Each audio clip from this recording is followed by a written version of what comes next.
Hello everyone, this is Striker flying the F-15E Strike Eagle over Syria with a load of JDAMs. I wanted to put together a video demonstrating what I have learned about configuring and employing the recently added JDAMs in the Strike Eagle. This is all early access and is definitely making that fact felt with the JDAMs. They do work amazingly well and are great fun once you sort through some of the bugs, which really can make your head spin as you try to figure out why things aren't working. My loadout will consist of 8 GBU-54 500-pound JDAMs and 1 GBU-31 2,000-pound JDAM. Today we are attacking targets at a northern Syrian airbase. We will be hitting 3 backfire bombers, which are parked near the airport tower. We will also be attacking 3 enemy fighters parked at the end of the runway. There's also a nearby communications tower, which we will knock off the air. And lastly, there's an armored personnel carrier which is patrolling a road which runs parallel to the runway. We got to take that guy out as well. All right, enough talking. Let's hop into the cockpit and get this thing rolling.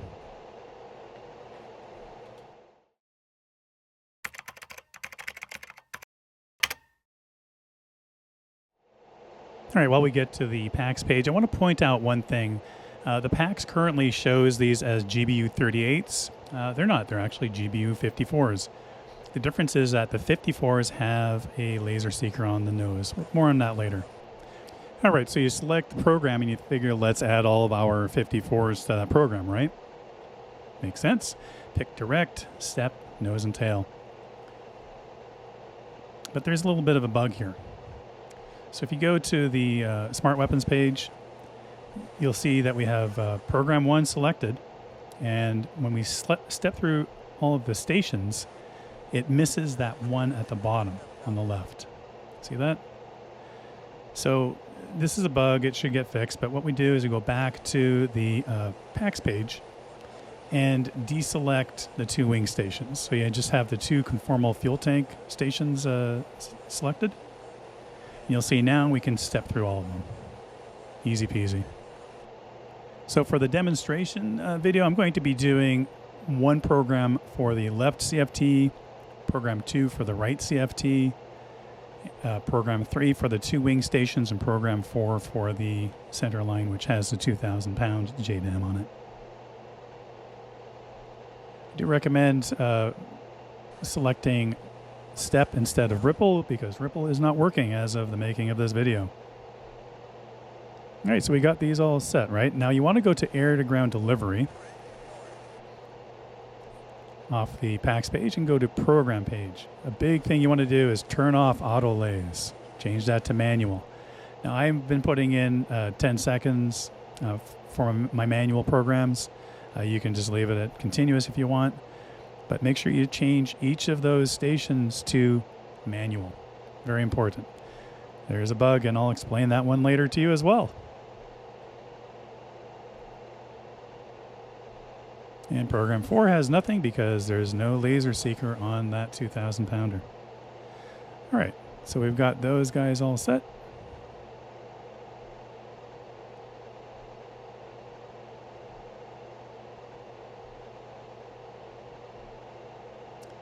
So on the Smart Weapons page, there's one thing you can do, and let's go to the sensor page. You should be able to change the laser code, but you can't currently. So just don't worry about that.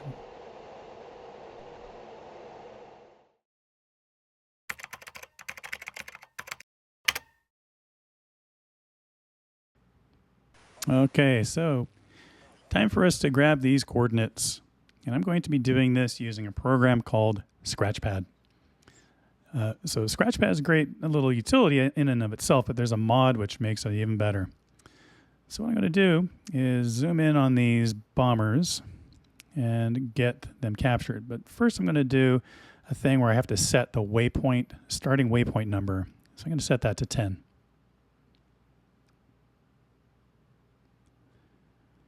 All right, so that little dot, we move it over where the target that we want to grab the coordinates from, and then I have a hotkey, boom, grabs those.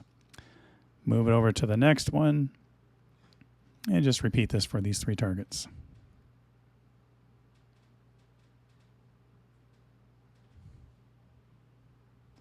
There we go. Now, because I want to set these as target points, I'm going to have to go in and put a period after each of those pound symbols. Those pound symbols will be replaced with a number based on the starting point at 10, so it'll go 10, 11, 12. If I put a period in there, it will designate them as target points. Something you specifically need to do for the Strike Eagle. All right, so this is where the secret sauce of the mod comes in. You're going to watch. I'm just going to click at Load Waypoints, and it'll magically enter them in for me. Look at that. Pretty sharp, right?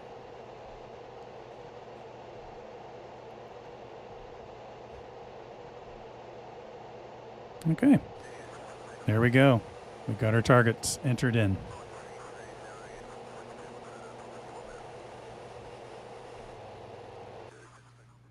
All right, so I want to grab one other target, and let's grab that communications tower, and I will manually type this stuff in just to show what we do for that, because maybe not everyone wants to use Scratchpad or whatever program they use to automatically input stuff. So we grab those coordinates. I'm going to pop back into the cockpit. Let's get this drag down here a little bit so you can see it better. All right, so we're going to create a new waypoint. And in honor of Notso, I'm going to do this as a 69 dot. There we go. He makes some great videos. Definitely you should be watching him. He's a subject matter expert for Razbam on the Strike Eagle. All right, so just go in and type in the coordinates. As you see I'm doing here, you do need to use that Shift button and select north or east, depending on where you are in the world.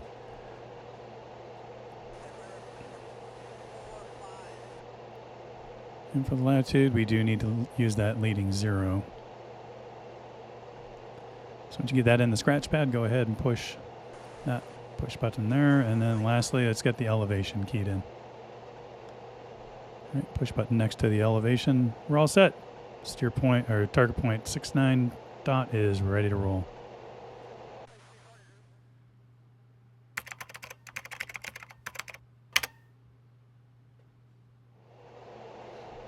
All right, so we got these coordinates. What do we do?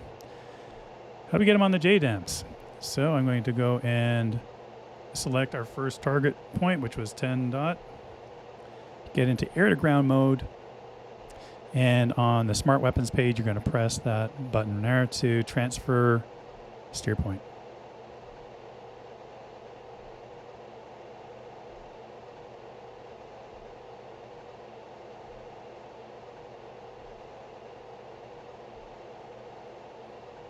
And just step through them like that. Look at that. We have 3 JDAMs programmed now. So I'm going to switch over to program 4 for that center line 2,000 pound JDAM. Pick 69 dot as my steer point. And go ahead and transfer that. That's it. 4 JDAMs ready to rock.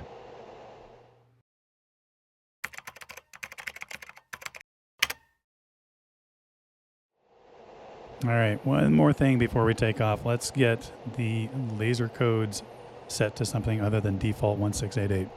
I'm setting it to 1677. Now, you need to remember with the JDAMs, these have laser seekers on them. These particular ones, the GBU-54s. So you need to treat them as if they're laser-guided weapons, especially if you're going to be on a multiplayer server. Now, due to a bug, you need to set them through the radial menu that you can pull up from the ground crew. I set them to 1677 there, so they're all set. Now, consider this, if you're on a multiplayer server and someone else is using the default code 1688, your JDAMs may wind up coming off target and tracking to whatever that person's trying to hit. Now, this is a bug. It's not going to be around forever, but we do need to be mindful of it for now, and it's probably generally good policy to change them anyway, especially if you want to ripple off a bunch of JDAMs, and then if you're going to need the laser, you need to make sure they're not all going to be going after your laser code if you have to redesignate something. All right, so we're going to get rolling here. One thing we're going to do once we're airborne and heading towards the target, we get in range, we're going to use the air-to-ground radar with a high-resolution map mode. We're going to track down those 3 fighters parked at the end of the runway. And we're going to designate those using the high-resolution map and push those target coordinates onto the 3 JDAMs on the right CFT.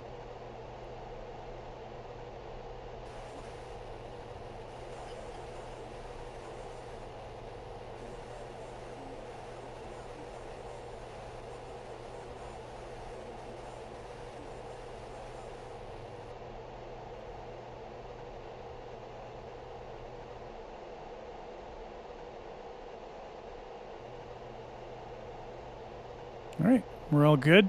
Let's get this thing in the air, and I'll be seeing you soon in the cockpit.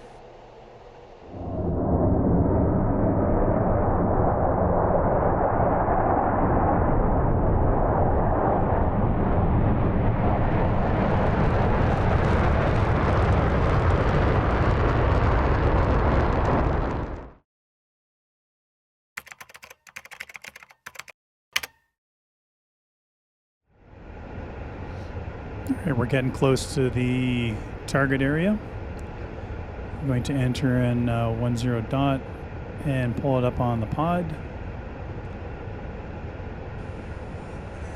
And we're also going to switch over to the air-to-ground radar.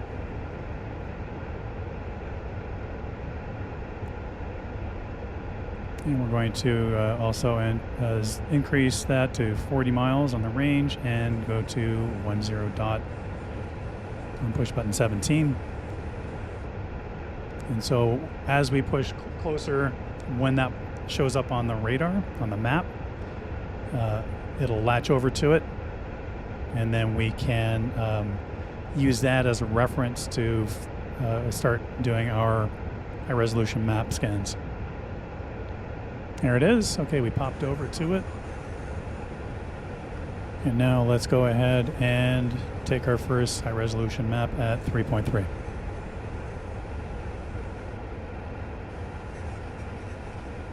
All right, there we go. You can see the runway pretty clearly, target points. Let's go to 1.3, and we're going to take another scan on the left side of that runway. That's where our fighters are parked. Okay, you can see those 3 little dots. Let's tighten it up a bit with a 0.767 last scan, and then we'll use that for our target designation. There it is. Freeze that so it won't keep updating. Now we're going to use the TDC slew to move crosshairs over to it. Now I did cue the pod over to it, and now we're going to go ahead and do target designations. Let's grab that first fighter there, get onto the proper program, which is program 2. Step to the station we want, and transfer radar. Next station. Move the crosshairs to our next target. TDC to press to designate. Transfer radar. Next station. And the last one. There we go.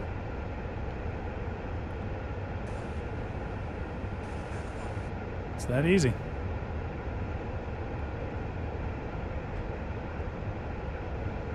All right, so the first thing we're going to do, though, is let's have a look and see if we can see where those fighters are through the FLIR.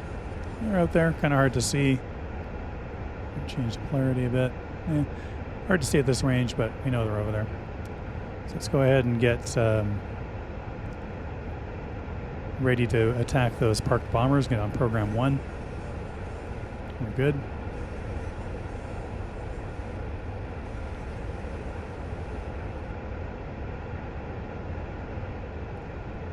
Make sure we're in air-to-ground mode. Yep, we were. And let's start turning towards the targets.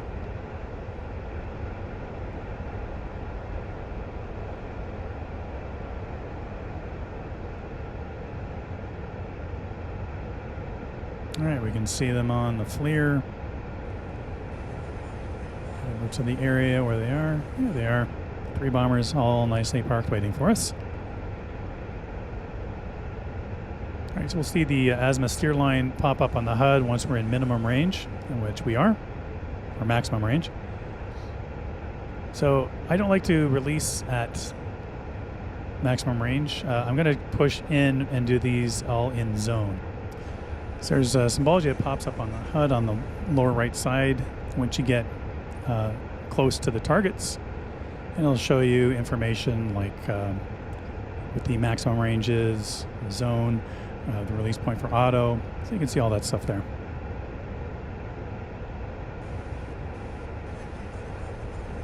All right, so we are in zone. I'm going to be releasing my weapons. Boom, out they go, 3 gone. So I just wanted to take a moment to point out a bug that currently exists with the JDAMs and the Strike Eagle. So as you can see, these are typical 500-pound JDAMs, but they do have a laser seeker on the nose, and that's the importance around setting your laser codes and changing them if you're on a multiplayer server if you can. Now, the bug with this is that if your laser, even if your laser is off and safe, the JDAM will still see where you're pointing the targeting pod if the laser is in auto mode. So for whatever reason, it just assumes that if it's in auto, even if the laser's off, it's firing. So make sure you change to manual. I think actually they're going to change it so that it defaults to manual soon. But it's just something you should know because I was pulling my hair out with this thing, trying to figure out why my JDAMs were missing and all hitting the same spot. All right, back to the action here. So we should be having our first 2 impacts momentarily. There's the first JDAM I released is still lagging far behind. Let's watch these guys. Boom, boom. Look at that, nice and close. I released all 3 of them at roughly the same time. There is a bug where that rear JDAM on the CFT just takes a very long time for some reason, and I'm not sure why. Others have mentioned they've run into this. Just really something to be aware of. It's going to reach the target eventually, but it takes a lot longer. We still have that first bomber there, and that was actually the first weapon that left the station was to hit that one. And it's still a ways off. It's directly over the target now. Should be hitting in about 10 seconds. Again, it's just something to be aware of until they get it fixed. Boom, there we go. 3 bombers all destroyed. All right, so that's it. Now I'm going to extend north or away from here, and let's get those fighters parked at the end of the runway. Okay, so in this one, I'm going to actually do something different. I'm going to release one of my JDAMs once I get into range. A little bit more than, not right as at max range. We'll push in a little bit more. We're in range.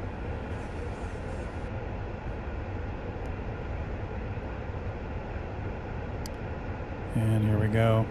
And weapon away. All right. So that was actually the rear one too, which seems kind of bugged. Now here come my other 2. I'm going to release them once we got into zone. So I wanted to show that if you, I think it's especially for that rear one, if you release it once you get into range, it's not going to make it. It'll just flop on down into the ground well before the target.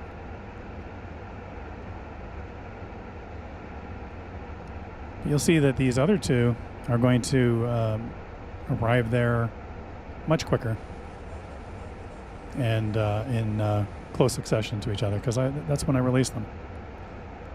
And that's fine, it's to be expected, but that other one, even though it was in range, it's not going to make it.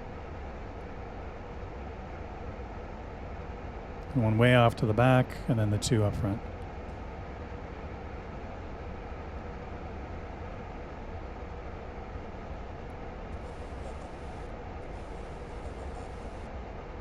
So again, this is early access. They just added the JDAMs and said there are going to be issues. So, take it easy on yourself. Don't get too upset. And you need to know that this stuff will get fixed eventually. Okay, there we go. One hit. And the second fighter destroyed. All right, I won't waste your time, but that other one does not make it. It crashes in the field well off from the runway. So again, just keep it in mind when you're trying to figure out why your one JDAM's taking forever to get there.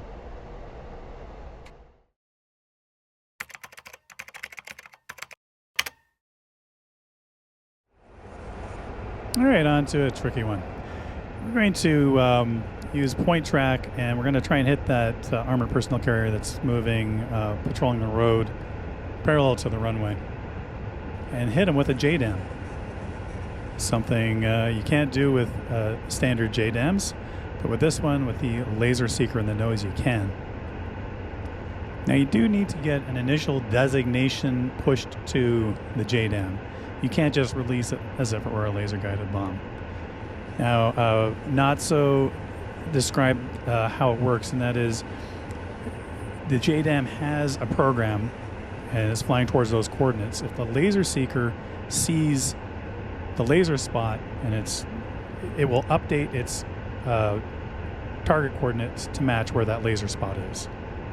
So if you continue to designate, as we're going to do with the moving target, the JDAM will be continually updating its coordinates that it's flying to.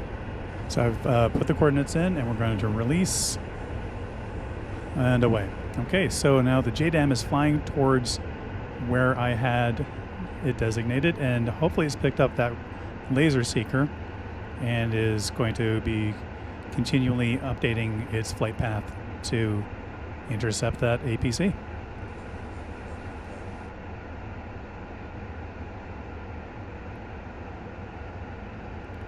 Now remember, you have manual lase, so you're going to have to depress the laser seeker. You need to be below 25,000 feet for it to function.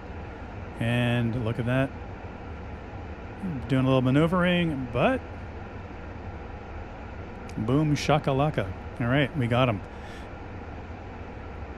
I'm going to admit I've had to do this in a few takes. Sometimes I forgot to press the laser designator. Sometimes it just didn't pick it up, and I think that's because the original designation was too far from where the vehicle was prior to release. So it's still a little finicky. I don't know if it's just me being a dummy or if there's still some tweaking they need to do under the hood, but just know that hitting moving targets with the JDAM, it takes a lot of practice. So get some practice in, see how it works for you.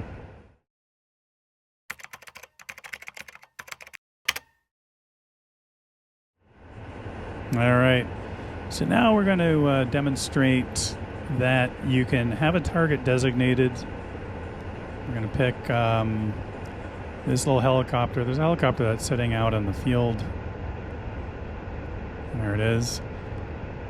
Okay, so we're going to attack that guy, right? So we're going to push his coordinates into the JDAM once we get lined up a bit better here, get a good range to it.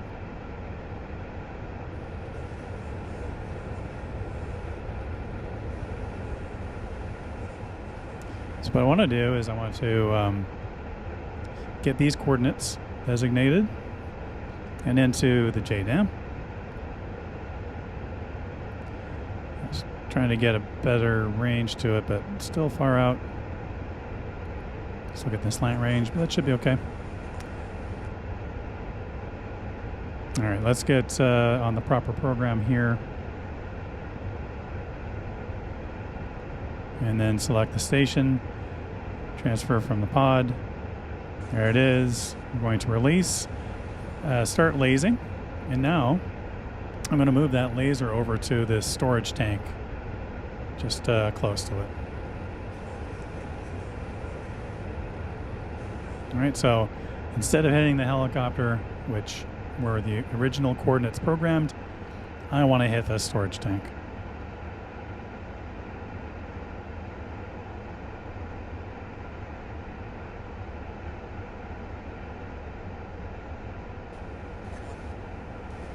There it is back there.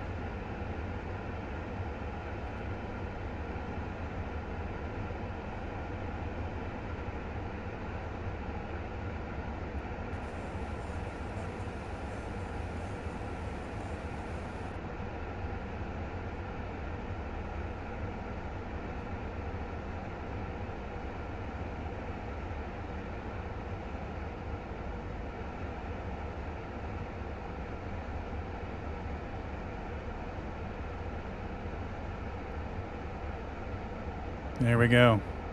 Kaboom.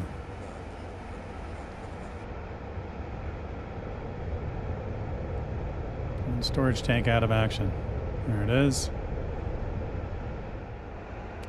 All right, so that's all of the important stuff I wanted to show you. Let's go take out that communications tower at 0.69 dot, and then we'll wrap this thing up.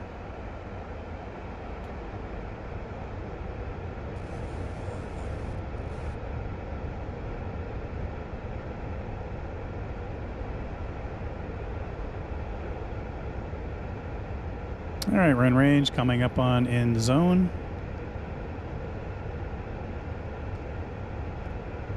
And weapons away. There we go.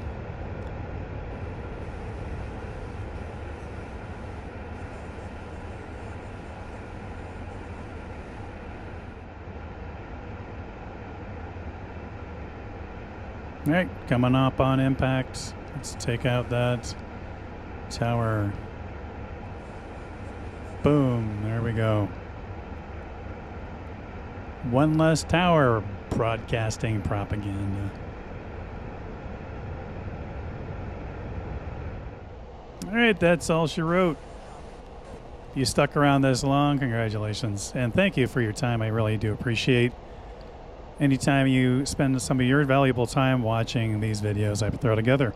Hopefully it was helpful and you learned a few things about these JDAMs. They're great. They're great fun. They can also be greatly frustrating when you're trying to figure out why things aren't working. But remember, we're in early access. Low altitude. Low altitude.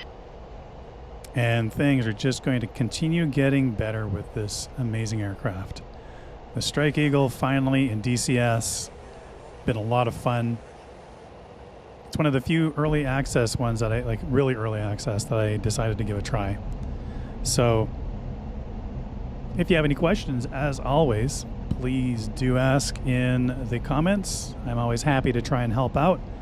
I'm always also hanging out on the Razbam Discord, learning about the new bugs and some new features. So enjoy yourself, take care, and have fun flying this amazing aircraft. I'll see you later.